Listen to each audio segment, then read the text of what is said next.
You think you're guided by your own convictions. You believe your values are the product of thought, compassion, and independent judgment.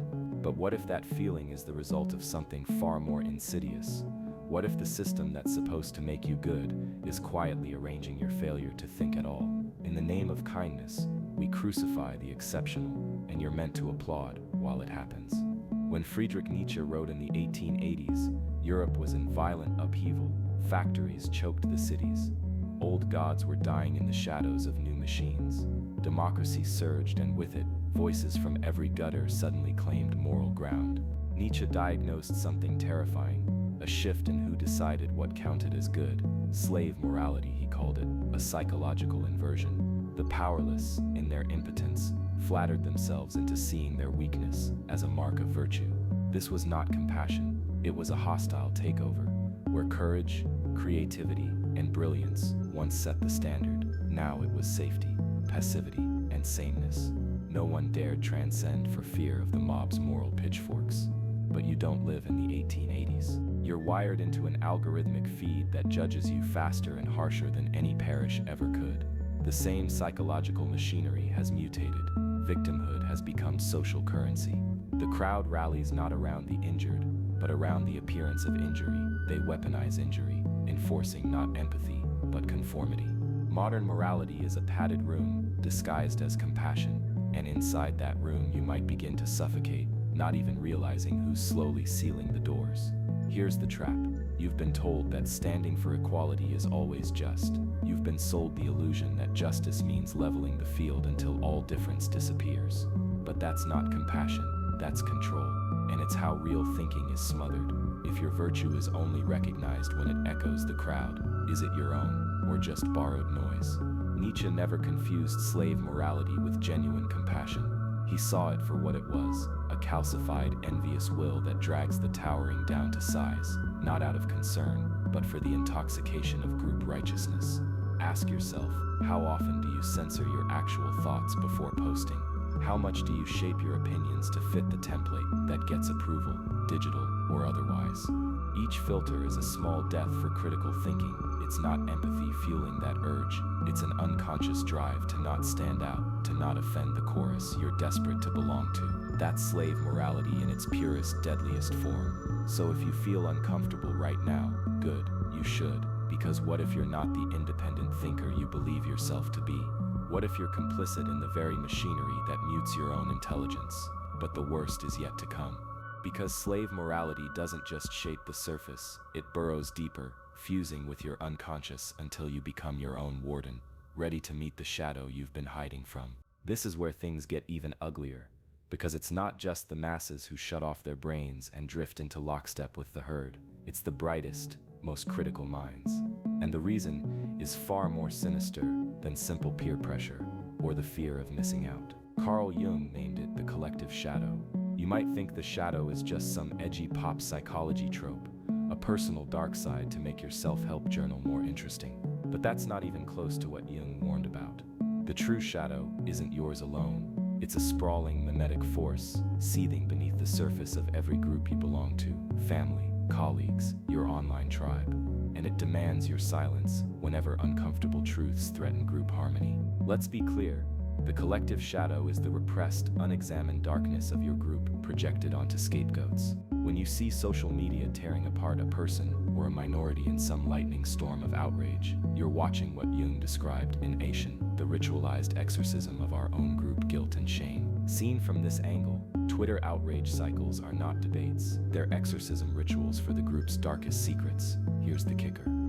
The most educated voices are often the first to silence themselves for fear of exile. That means your intelligence doesn't immunize you against psychic contagion. It makes you a more skillful adapter to the mob's mood. You realize faster what you're not allowed to say, and so you preemptively amputate your own thoughts before anyone else even draws a line. Groupthink is a psychic contagion, a virus that targets the immune system of the mind. No matter how sharp you are, your critical faculties can be weaponized against you, turning self-awareness into self-censorship. Ask yourself, if you never offend the herd, are you even thinking? Or are you just laundering the group's shadow, keeping the peace by sacrificing your own discernment? Here's where Instagram psychology gets it catastrophically wrong. It tells you shadow work is about loving your hidden self, as if there's no risk in this process. Jung knew better. Facing the shadow means risking exile, not hugging your inner child. The cost is real. Ostracism, backlash, alienation, the group's quiet and not so quiet punishments for anyone refusing to join the next exorcism ritual.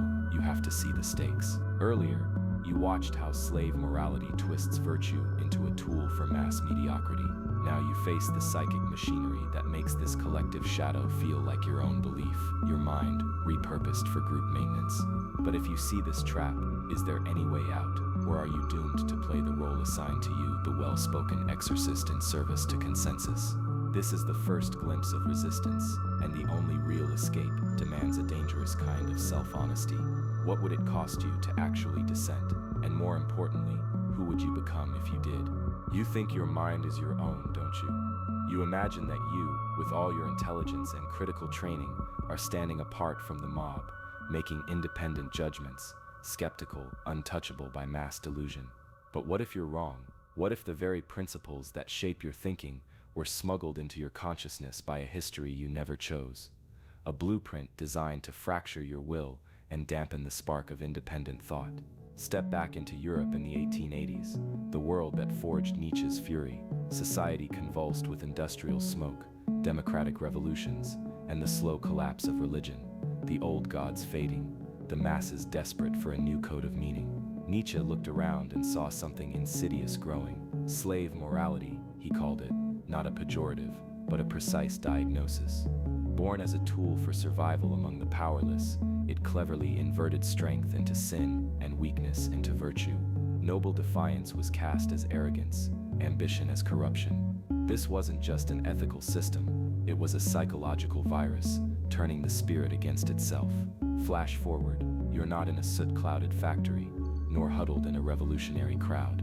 You're armed with algorithms, Wi-Fi, endless feeds, but the code has only grown more sophisticated. Today, trends and hashtags function as the new catechisms, and mimetic warfare as digital crucifixion. Where Nietzsche once feared the newspaper and the parish, you risk being crucified on the algorithmic feed of trending outrage. You curate not only your opinions but your very personality, so as not to trigger the tribe, even if it means betraying your own rational core.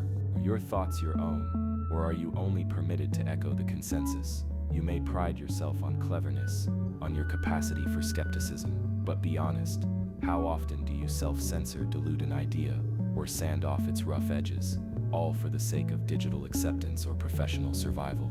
Slave morality didn't just survive, it mutated. It is now the operating system of your daily consciousness. But I'm too smart for that, you protest, maybe. But if even your brilliance serves herd instincts rather than your deepest truths, then who exactly are you becoming? This isn't about history, this is about your psychological present tense, and if you're not careful, you become complicit in the very machinery that engineers your own mediocrity. Everything you think you stand for may have been constructed to neutralize you. Will you risk questioning it, or do you cling, in secret, to the comfort of being safely average? The choice is yours for now.